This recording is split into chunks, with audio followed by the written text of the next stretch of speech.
Merci mon héros, héros, héros. Merci mon héros. Bonjour, quelle est ton histoire? Moi, j'ai eu un peu la chance, je dirais, parce que ma mère a toujours communiqué avec moi au sujet de la sexualité. Donc, depuis que j'avais 8-9 ans, elle me parlait de la sexualité.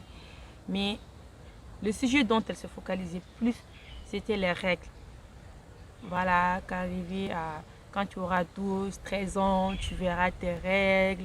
Voilà, la première fois, il ne faut pas que ça te tourne. Dès que tu vois tes règles, tu viens m'appeler. Je vais te montrer comment utiliser les serviettes hygiéniques.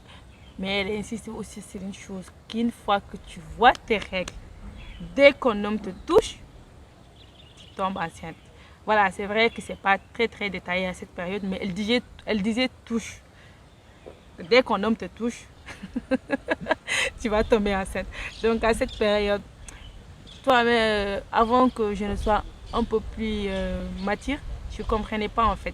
Je disais, mais dès qu'on me touche, ça veut dire que dès que je vois mes règles, quand on me touche juste comme ça, je tombe enceinte.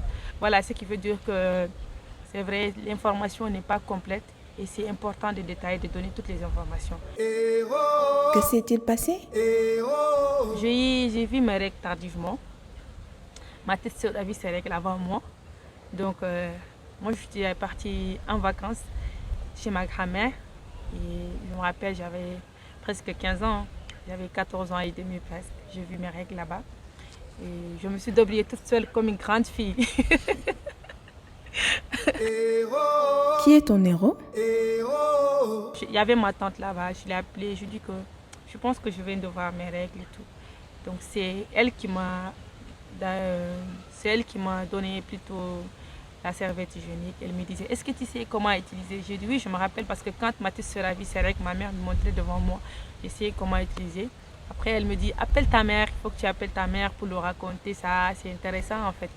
Donc, je ne sais pas, j'étais vraiment très gênée. Je n'ai pas pu appeler ma mère. Elle a appelé ma mère et le soir, je m'appelle bien, c'était vers 18h, il pleuvait. J'ai appelé ma mère pour lui dire que voilà, j'ai vu mes premières règles. Et quand je lui ai dit ça, elle est restée très silencieuse pendant quelques secondes. Voilà, et je pense que c'est l'inquiétude qui s'est placée en fait en ce moment. Elle dit là, voilà, ma fille est devenue une femme. Elle est là, elle est dans le risque, elle n'est plus jeune, elle peut tomber enceinte, elle est vraiment dans le risque quoi. Donc son silence, je n'ai pas bien compris son silence à cette époque. Mais aujourd'hui, je comprends bien son silence. Quel est ton message? C'est vrai que la tentation, elle est très forte dans la génération où on est. Une fille se dit qu'elle ne pourra pas vraiment s'abstenir. C'est très compliqué dans le monde où on est. Mais je dirais jusqu'à là, alhamdulillah, il faut juste se créer des principes et le mettre dans la tête. Après, même quand tu es avec un homme, quand les choses sont en train d'aller loin, c'est comme un réflexe, c'est comme on te réveille dans un sommeil. Tu te dis, voilà, arrête, on ne peut pas aller loin, tout. Merci mon héros. Briser les tabous. Parler de la santé de la reproduction et de la planification familiale avec les jeunes pour les aider à vivre une vie épanouie. Soyez héros aujourd'hui.